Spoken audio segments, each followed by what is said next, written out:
İzahlı test 69-cu hissə 5-ci sinif ingilis dili. People usually do shopping every day. İnsanlar adətən hər gün bazarlıq edirlər. They go to the food shop to buy food. Onlar ərzaq mağazasına gedirlər ki, ərzaq alsınlar.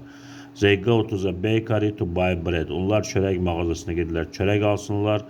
And to the bookstore to buy books. Və kitab mağazasında kitab alırlar.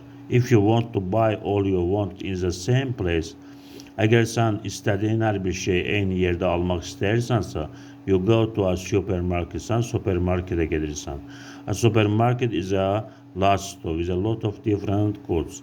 Supermarket böyük mağazadır ki, orada çoxlu müxtəlif məhsullar var. You can buy meat, chicken, sugar, rice, milk, fish,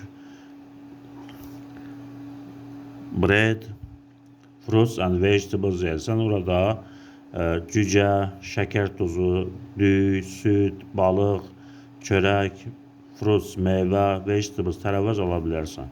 You can buy not only food, nəinki sən ərzaq ala bilərsən, but clothes, DVDs and board games. Və sən orada paltarlar, DVDlər və oyunlar ala bilərsən. You can see and choose yourself what you want to buy. Sən özün seçə bilərsən ki, nə istədiyin bir şey almağı özün seçə bilərsən. You can touch everything with your hands. Sən hər şeyə əlinlə toxuna bilirsən. Put it in your basket. Öz zəmbilinə qoyursan. And pay for it when you leave the supermarket. Və supermarketi tərk edəndə onun ödənişini edirsən. It takes you little time to do shopping there. Bu sənin az vaxtını aparır orada bazarlıq etmək. And it's very simple. Və bu çox sadədir.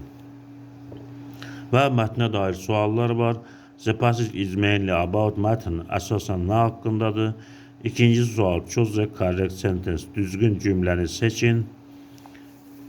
Üçüncü sual, which question has no answer in the passage? Hansı sualın mətnində cavabı yoxdur? Dördüncü sual, which word in the passage means? Hansı söz bu mənanı verir? To decide which things you want. İstədiyin bir şeyi qərarına gəlmək. Sualların cavabını şərh bölməsində yazarsınız.